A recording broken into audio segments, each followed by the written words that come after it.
요셉은 아버지 야곱의 지시대로 형들이 잘 있는지 샬롬을 확인하러 먼 길을 걸어 도단에 도착합니다. 18절에 그런데 정작 요셉의 형들은 멀리서 요셉을 알아보고서 요셉을 죽여버리려고 음모를 꾸몄습니다. 요셉은 샬롬을 묻기 위해 왔지만 형들은 살인 모의로 반응합니다.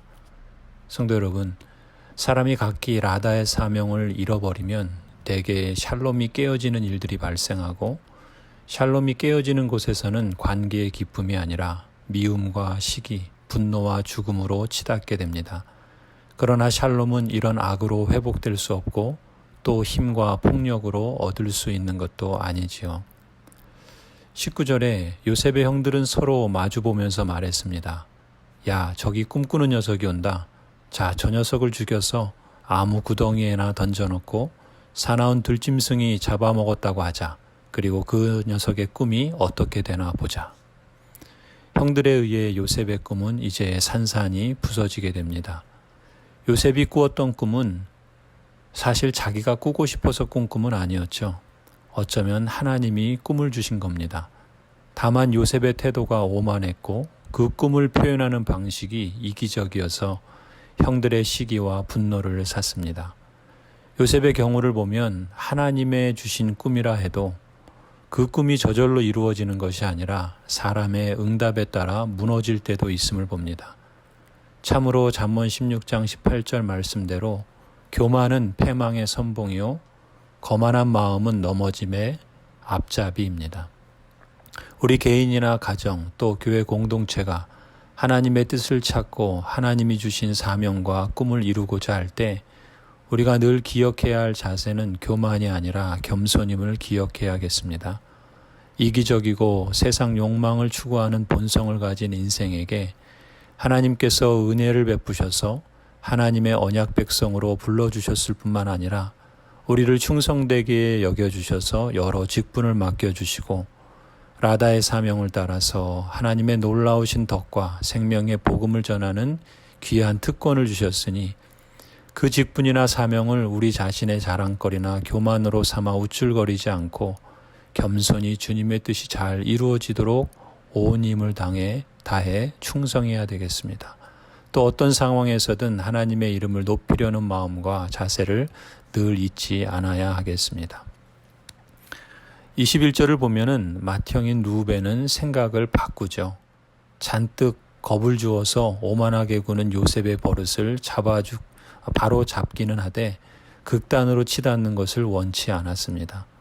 그래서 말합니다. 목숨만은 해치지 말자. 피는 흘리지 말자. 여기 들판에 있는 구덩이에 그 아이를 던져넣기만 하고 그 아이에게 손을 대지는 말자. 형제라고 모두가 같은 생각을 하는 것은 아니죠. 개 중에는 보다 극단적인 행동을 취하는 형제들도 있었습니다. 르우벤이 자기 자리를 비운 사이 마침 이집트로 향하는 이스마엘 상인들이 그곳을 지나갑니다. 그걸 본 유다는 요셉을 죽여봤자 아무런 이득도 없으니 상인들에게 노예를 팔자고 제안합니다. 급기야 형제들은 유다의 제안대로 동생 요셉을 은 20냥을 받고 노예로 팔아버립니다. 직접 피를 보고 죽이지 않았다 하더라도 돈을 받고 팔아넘긴 사람은 그들의 동생이요 형제였습니다.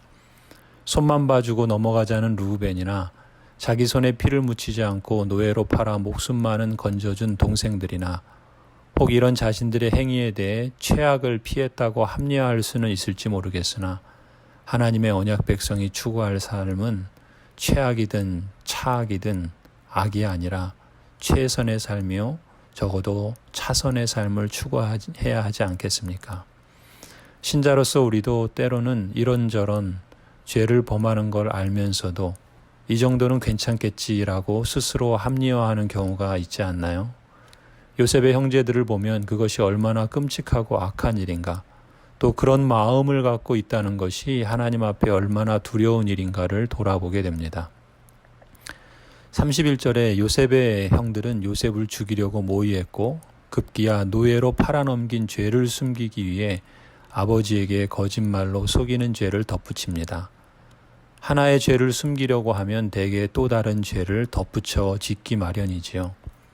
하나님을 믿는 사람이기에 처음에는 죄 짓는 것을 두려워하는 마음을 갖다가도 죄를 숨기려고 하다 보면 어쩔 수 없이, 이것도 합리화죠, 또 다른 죄를 짓게 되고, 혹 죄를 지어도 당장에 아무런 벌을 받거나 심판이 없는 것처럼 느껴질 때는 그보다 더한 죄를 지으면서도 양심이 굳어지고 마음이 완악해지기도 합니다.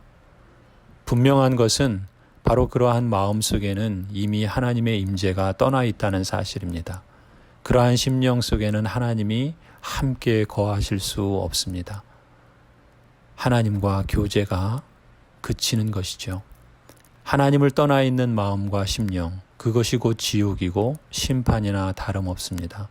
성도 여러분, 잠언 28장 14절, 하나님을 항상 경외하는 자는 복되거니와 마음을 완악하게 하는 자는 재앙에 빠지리라. 이 말씀을 우리가 잊지 마십시다.